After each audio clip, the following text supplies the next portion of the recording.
परमात्मा के पास सभी दुखी प्राणी आया करते थे कबीर बंदी छोड़ के पास, और वो ये कहा करते थे कि हम पर संकट बहुत है गुरुदेव, हम महादुखी हैं। तो परमात्मा कहा करते बच्चों ये काल का लोक है और यहाँ पर 21 ब्रह्मांड तक आग लगी हुई है राग द्वेष की, बेईमाना और काम क्रोध मोह लोभ अहंकार की आग में सभी जल रहे हैं। यहाँ कोई प्राणी सुखी नहीं है। आप ये मानते हो कि मैं रोग मुक्त हो जाऊंगा तो मैं सुखी हो जाऊंगा। जो निरोग हैं उनसे मिलिए जा करके, उनको ना जाने कितनी और टेंशन पाएंगी जिनको आप सुखी मानते हो, क्योंकि जो निर्धन है वो सोचता है कि ये पैसे वाले सेठ साहूकार ये सुखी होंगे। जहां माया का समावेश है पुण्यात्माओं, स्वप्न में सुख नहीं हो सकता।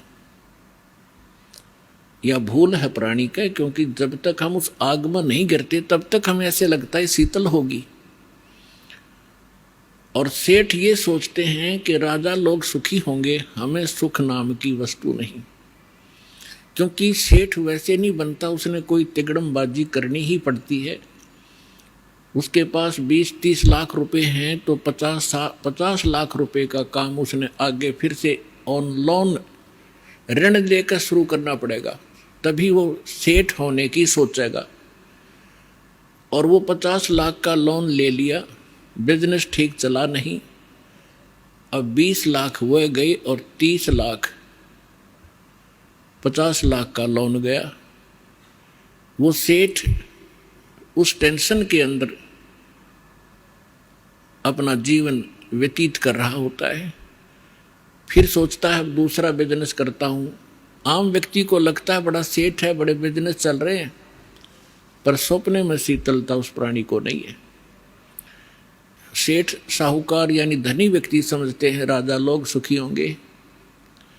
एक घर का सदस्य, छोटे से घर का जिसमें 5-4 सदस्य होते हैं, एक घर का मुखिया जिसमें 5-4 सदस्य होते हैं, वो उनके निर्वाह में, उनकी व्यवस्था में कितना दुखी होता है।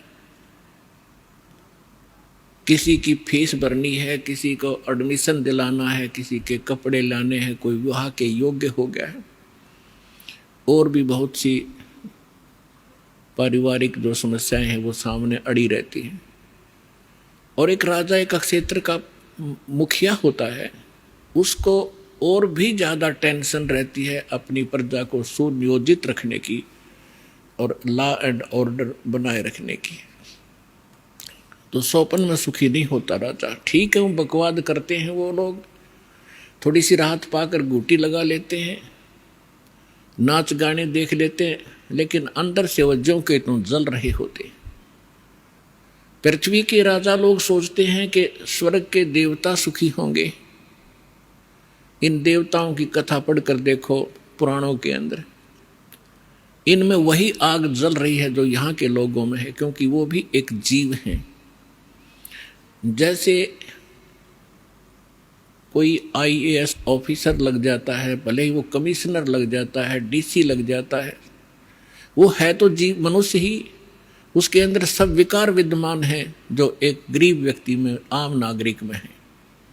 काम क्रोध मोह लोभ अहंकार, उससे भी वो सड़ रहा है। बेसिक वो अधिकारी बन गया है, साहब बन गया है, लेकिन उसके ऊपर जो आपदाएं हैं, प्राकृतिक दुख हैं, ज्यों के त्यों बने हुए हैं। इसी प्रकार वो देव समझो। और देवता लोग समझते हैं कि इंद्र सुखी होगा, वो देवताओं का राजा है। इंद्र की कथा पढ़कर देखो, कितनी बार राजा इंद्र जो है राक्षसों के साथ युद्ध में हार जाते हैं, जंगलों में समय व्यतीत करते हैं। और फिर क्या होता है, इंद्र का राज भोग के इंद्र के राज को यानी अपना समय पूरा करके देवताओं का राजा, स्वर्ग का राजा मृत्यु को प्राप्त होता है और मृत्यु के उपरांत वो गधे की योनि से 84 लाख योनियों को प्रारंभ करता है।